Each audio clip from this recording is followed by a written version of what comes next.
Hey everybody, welcome back to the Be Smart Beekeeping Project podcast. This is Big Bear, Tony Sandoval with BBE Tech and the Be Smart Beekeeping Project. Welcome back. We are on another episode. I know we've kind of feeling our way around. We don't have as everything the way perfectly, but what's not a perfect world now, is it? We try to do the best we can with what we got. That's all we can ask for. Am I right? Of course I'm right. So hey, getting kicked off. I'm kind of by myself this time, so you get just to hear little old me. But a thought about apiculture. I've mentioned in the past, for me, I look at a little bit of a difference between the words beekeeping and apiculture. First off, beekeeping to me is more, I use that term more to ascribe to the hobbyist, and or even the, to a degree, the what they call the sideliner, people who are, making a little bit of money on the side, selling it at farmers markets and whatnot, but not as a means of making a living. So for me, that's a beekeeper. And then I use the term apiculturist because apiculture is like agriculture. You wouldn't call a gardener a farmer. They're both growing things, could be food things, but it's not the same thing necessarily. And to me, that's the difference between a beekeeper and an apiarist. An apiarist are people involved in apiculture, also known as an apiculturist, but I think apiarist is easier and fine enough job of that. That it's somebody who does working with bees. That's their living. That's what they do. That's their all day, every day. And there's a difference in how people go about that. It's a different scope. It's a different scale. It's a different approach. There's a profit motive involved there that's not present in hobbyist, or even to a degree the sideliner approach. So it's just a different way of getting to working and being around bees. Just kind of a different mindset and a different way of dealing with it all. It's not meant to divide, as in say one is this, one's that. It's not a good bad. It's not a right wrong thing. They're just different. It's like I said. It's kind of defining the difference between a gardener and a farmer.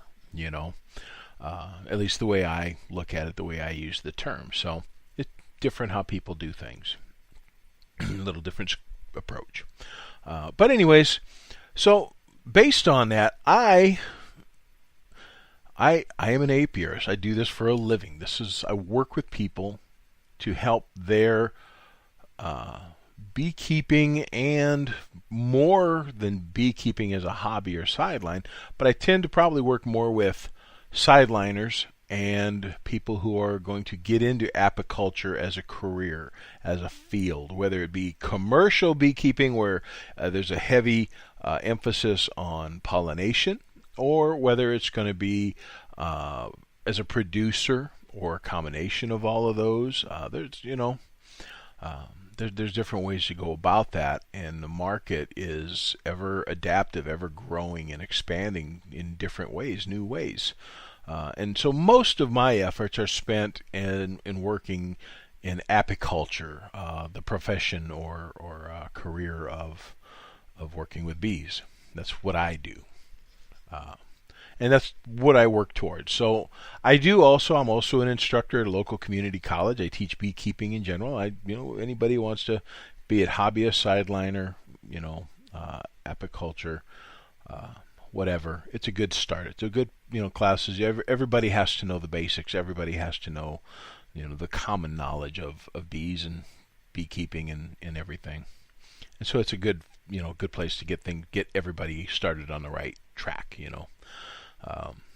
So I do a lot of working with people there. I also run a training program, an apprenticeship program, where I have people who want to learn how to do this, and I teach it, and they work as assistants basically every day, hands-on in an apiculture, apiarist professional, this is what you do. Now, whether they come in and get involved, heavily to a degree on, to get into it as a career, or whether they're going to do it as a hobbyist, and so they just come and get, nominal time here, a day there, but they're getting interaction and they're seeing how it works, on an ongoing scale. Everybody finds the best time and ways to make it work for what they're going to do. And so I work with people through the apprenticeship and training program that I offer. And then, of course, I do management of apiaries for usually businesses, small businesses, hotels, restaurants, even companies that are kind of just kind of interested in different things, unusual things. They use they hire me to run their apiary, and I in turn take care of the bees, and then I harvest, and then I turn it into products and materials that they can use, whether it's for, not usually for, they don't usually turn around and sell them. Most of them either add them as part of, like restaurants, they use it in the table, or they use it, as kind of a promotional or marketing thing. So in all of those ways, I work. That's what I do for a living. That's what I do. I'm an apiarist. So I come from things from that point of view, that perspective, that background, that way of looking at it. And there is a profit motive. I run a business. I have to be profitable, or I have to at least run things profitably. And that's, sometimes, as anybody who starts a new business out, be it a restaurant or something, sometimes it takes a while to get to be profitable. It takes time, it takes effort, it takes having the right market, to work in. Sometimes you have to build a market, and what I do, and there's a lot of times you're building a market, because that sometimes people don't know they're in the market. That's not what they think. So you spend a lot of time just building a market so you can get to the point of being profitable, which could be, you set up a business plan, an apiary plan, and a business plan. It could be a few years down the road before you actually see yourself being profitable. Any kind of investment is a risk, and you just got to plug away at it and keep being adaptive and persevering. So this is kind of what I work with. And I don't approach things the way that a lot of people do. I don't look at it the same way. Again, it's not a right, wrong thing. It's just different. So when you go online and you hear people and you see websites and you hear other podcasts and you see interviews and videos, you'll hear people talking about beekeeping from a hobbyist perspective. Most of it actually is from a hobbyist perspective. There's other nice stuff out there, and a lot of it is academic. You have guys out there, folks out there, who do approach it from an apiculture perspective. I find all of those very useful, very handy. I love to see them, but probably 80% or more of all the stuff, your content you're going to find, books and whatnot, resources, videos, are going to be from a beekeeper, a hobbyist, sideliner point of view. And one thing I'm not is a person who likes to reinvent the wheel or duplicate what everybody else is doing. There's so many really, really awesome resources for the beginning beekeeper, for the hobbyist. It gets to a point of it's redundant, and I don't like doing that. I don't want to be like everybody else. I don't want to appeal to the same things that 1,000 other people are doing, and they're doing well.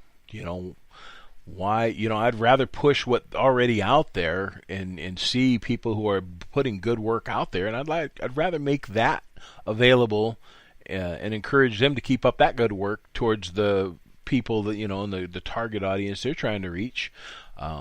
Rather than just trying to duplicate that or rehash it. I don't know that it's not what I'm out for.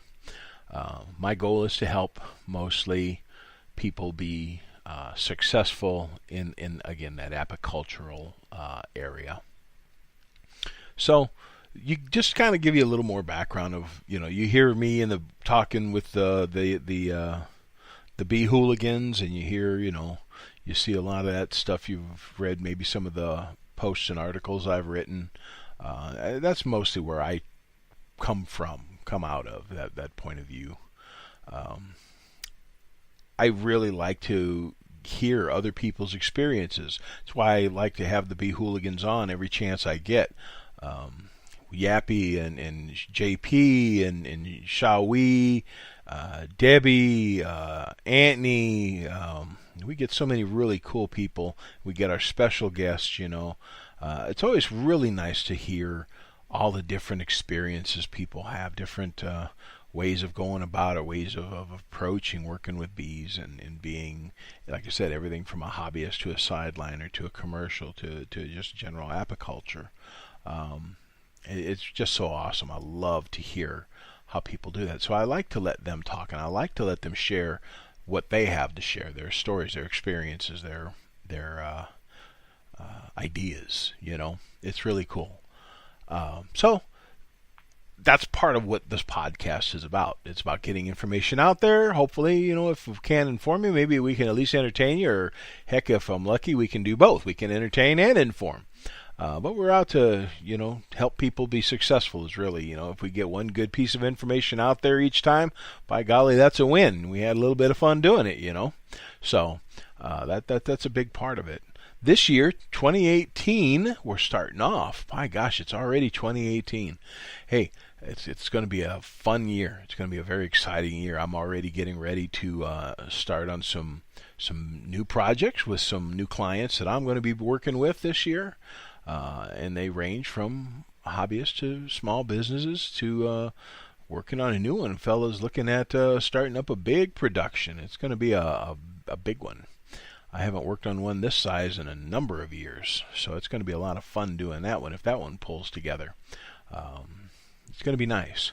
So we're going to try and help make some bee stuff happen. And hopefully I'll get to talk a little bit about it, and you get to hear what I'm doing with stuff like that. And hopefully we're going to pull back some of our Beehooligans back in, and we're going to try and get, folks like JP and Shawi, and we'll get Yappy back in here. Can't not have Yappy. Yappy's got to be in this. See if we can't talk Debbie out of her busy schedule and get her to join in again. We got some other folks that I'm hoping to bring back on a semi-regular or maybe even a regular basis. Who knows? We're going to try and make 2018 here. We're going to make it another fun year of doing the Be Smart podcast. So get the Beehooligans kicking in here and there, and but you might, we might have a few more of these just one-on-one. Just me sitting here talking to you, sharing all the little random weird thoughts and ideas rolling around in my head just for you. And we'll see where that goes too. That's part of the plan for 2018 in the Be Smart podcast. So we'll kick that can around as we go along. You know what I'm saying? One of the things, though, starting off the new year, it's January, and one of the things that I want to kick out for the new year we're starting, and it's something I like to tell everybody, no matter what level or type or area of beekeeping and working with bees you're in, is planning. I don't care if it's a business or a hobby. You have to go in with a solid, well thought out plan so that you can be best prepared. Now, normally, I agree with there's some people out there who have made a very good point that the beekeeper's year really does not start in January. It's not on a calendar year. Okay, the beekeeper's year really starts when you put the bees to bed at the end of fall. And as a matter of fact, it could go so far to say as fall, the beginning of fall or the end of summer going into fall, is actually the very beginning of the beekeeper's year. Because that's when you're actually preparing the bees for the following spring. You're actually doing work at that moment in time. The work you're doing is not just wrapping up the year with harvest and whatnot. You're putting these bees in a position now in the fall to be successful the following spring, to survive the winter and come out in the spring as successful as possible. So theoretically, and to me realistically, the beekeeping year, the apiculturist year for certain, is the end of summer, the beginning of fall, when we're putting bees to bed for the winter. Okay? Whatever month or time of year that is, depending on what area north to south you are, is going to be affected by that. You know, you may live in the south, southeast, southwest. You know, you may have like a whole month worth of real actual winter where you're dipping down below, 45 and 50 degrees, and then all of a sudden you're back up. I know, JP and Shawi, they're down there in Louisiana, and they get maybe a whole whopping month where their bees are actually kind of down, and then they're picking right back up again. And so, but at that point in time, when you're getting the bees tucked away, and you're getting ready, that part of it, that's when your planning starts. That's when you need to go sit down and get a plan. Get prepared mentally. First, mentally, set a plan up. What are your goals? What are your objectives? What do you want to have achieved by this time, or that time rather, next year? What do you want to go into the next fall with, the next winter with? How do you want that, production to have been? Is production your goal? What are you producing? What is your primary goals and objectives? You want to get, hey, I want 50 pounds of honey next year. I want 500 pounds of honey, or I want 500 pounds of honey and 20 pounds of wax, or whatever. I want to harvest 2.5 pounds, 3 pounds of pollen. I want what specific goals, and make sure that these are goals that you and objectives that you can actually achieve. Be realistic. Yes, be idealistic, but if not, at least pragmatically idealistic. You don't set goals, I want 2,000 pounds of honey off of, 20 hives. Not happening. Not realistic. Not even close to achievable. Unless, of course, it's a miracle year and you're just super bee kind of person there. But really, set a good ideal, a high-ended goal, and then be pragmatic about that. What really, how close are you going to get to that? Make it achievable. So then, once you know what you want to do, once you know what you want to accomplish, determine how you want to get to that goal. How is it you plan to do it? Are you going to be, follow so-called organic or non-treatment methods? Are you going to use, an IPM, a strong IPM program with the emphasis on non-chemical, but not necessarily ruling them out in case of an emergency or urgency? Are you just not going to care? You're just going to, hey, whatever, by any means necessary. What is your approach going to be? Know ahead of time. What is it you're going to do? How you're going to do it? Think about those things. You want to know. You want to know now. Because ultimately, all those things are going to affect other more specific choices. What kind of equipment you're going to buy, or what kind of equipment you're going to have prepared. You're going to build it. You're going to buy it. You're going to how are you going to manage and maintain the actual apiary grounds? Are you going to use a lawnmower with a motor? Are you going to use a reel, push mower? Are you going to use a weed whacker, electric? Are you going to use gas powered? All of those things are things that affect your bees, your hives. And those are all decisions you need to know ahead of time, so that the whole number one thing to be prepared, to plan ahead. The reason for doing those plans and preparations is so that when you get to that point, you're not caught there standing there scratching your head going, well, gee, that's pretty cool. What do I do now? Well, you already know. You thought about this already. You had it set down. You were prepared. So now you walk out there and you say, oh, look, there's that is. I know what to do. Matter of fact, I kind of anticipated this could be this situation this time of year. I got it ready to go. So you're not caught flat-footed, because unfortunately, so sad to say, when it comes to working with bees and working with hives, sometimes by the time you get to the point where you can see the problem, it's already too late. And that's a bad feeling. It sucks. It's no fun. You're already, what they say, you're already behind the 8 ball. You're on the losing side of things already. So preparation is just going to be huge. And it will make you so much potentially more successful by taking some time out and pour over those details. And anything that you don't know or anything, ask yourself those questions, those kinds of questions. And, what about, what if? A lot of what ifs are going to come up when you get to that point. What if I see small hive beetle? Small hive beetle is a big issue. What if I see varroa mites? What if there are a lot of deer in the area? What if there's a lot of skunks in the area? What if, a lot of birds in the area? What if, come up and think of any likely potential problem you might see where your hives are going to be. Pest, diseases, anything like that. Pesticides, chemicals, what could your hives in the location that they're at potentially face? And then write those down and then think of, how will I address those things? What will I do proactively? What will I do to prevent those things? What will I do to catch them if I catch them early? What am I going to do if I happen to catch them but it's on the late end of it?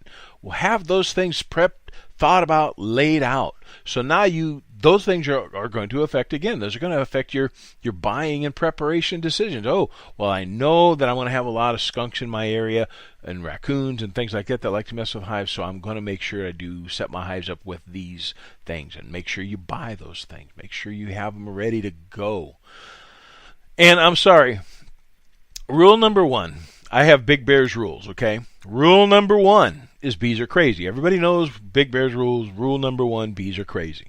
Okay, that goes unsaid, but I'm always going to say it anyway, right? But that's rule number 1. Bees are crazy. People, why are the bees doing it? Because they're crazy. That's why they're not humans. They don't think like we do. So stop trying to project your thinking onto how bees think and behave. It's not worth it. But more to the point, Big Bear's rules of beekeeping, rule number 2 is, now write this down, get your pens ready, or get a recorder or whatever else now.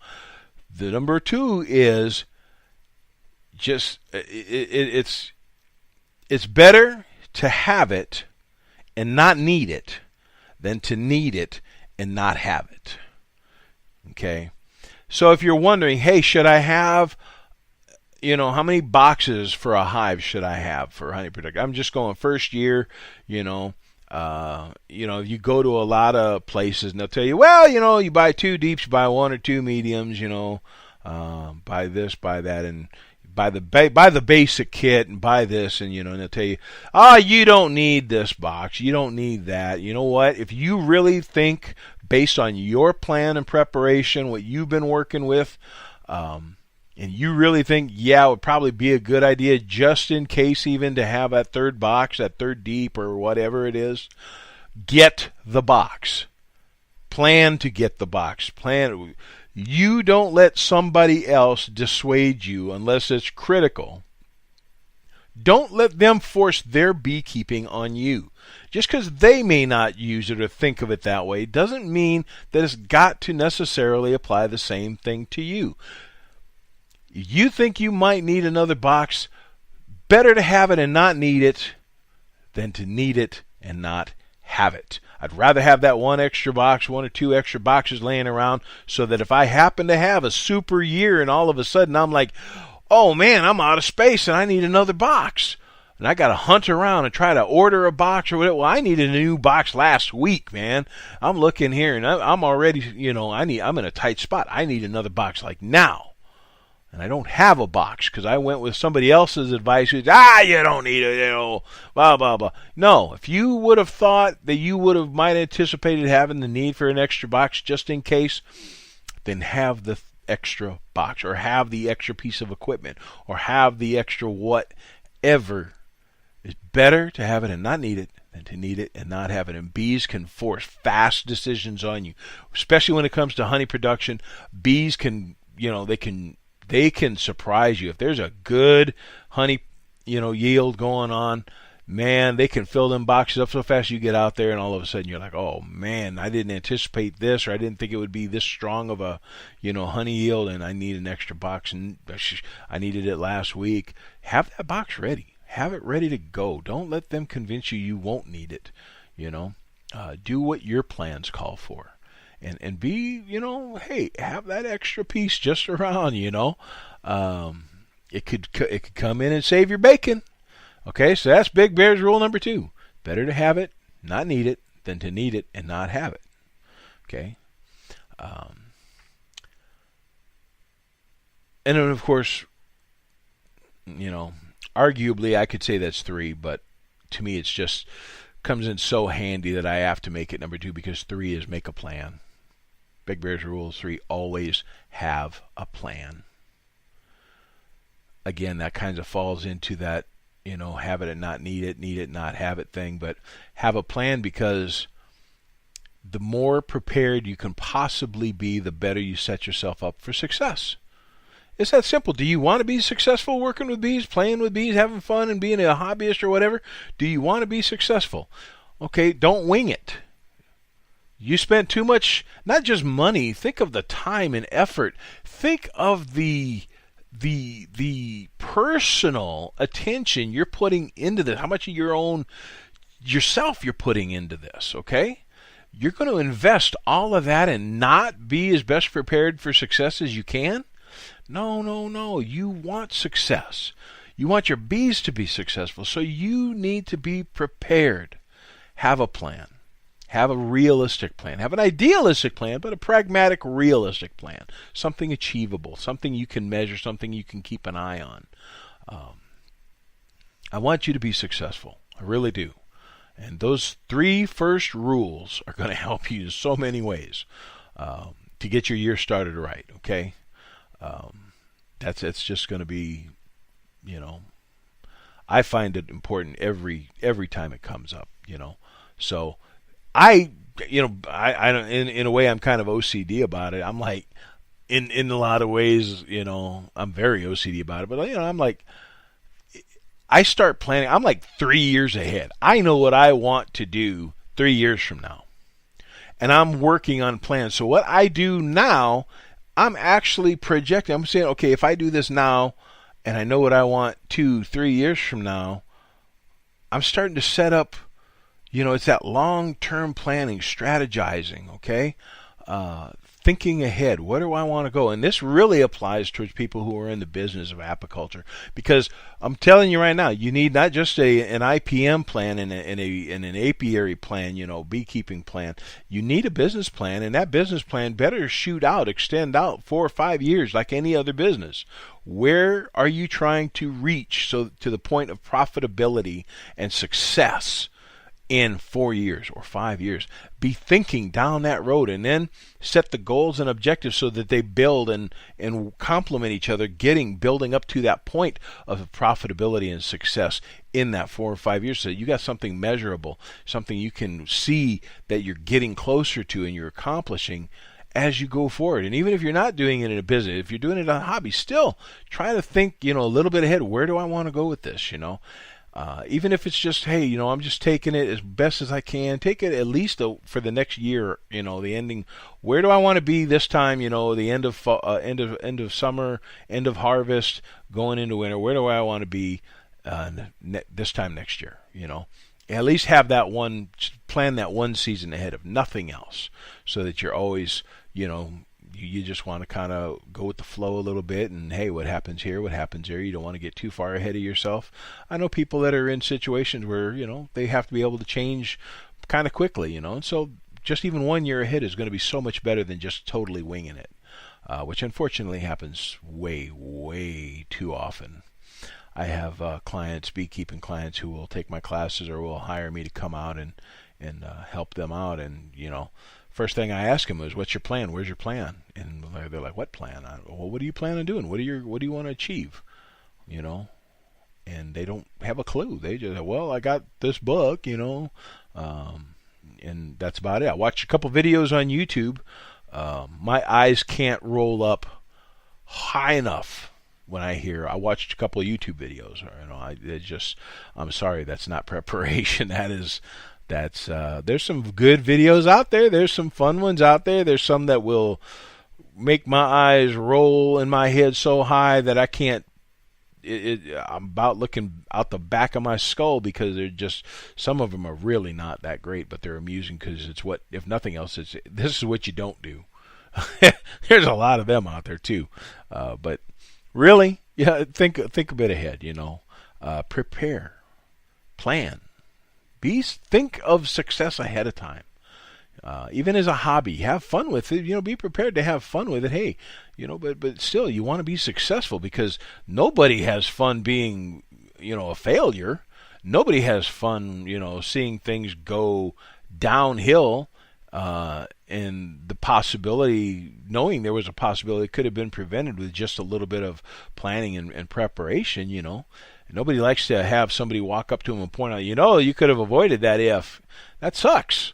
That's no fun. It's not fun being a beekeeper as a hobbyist or any other way. It's no fun to know that you could have changed, that from happening, prevented that from happening with just a little preparation and planning.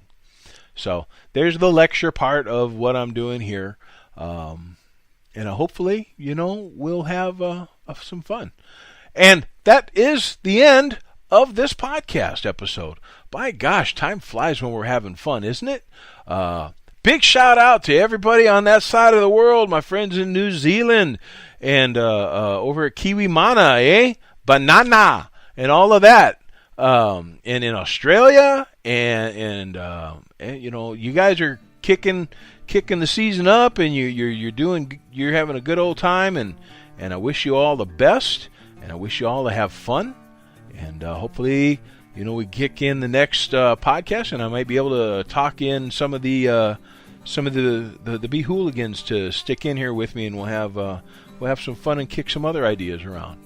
Until then, my friends, don't ever forget, please never ever forget, what you need to do is be smart.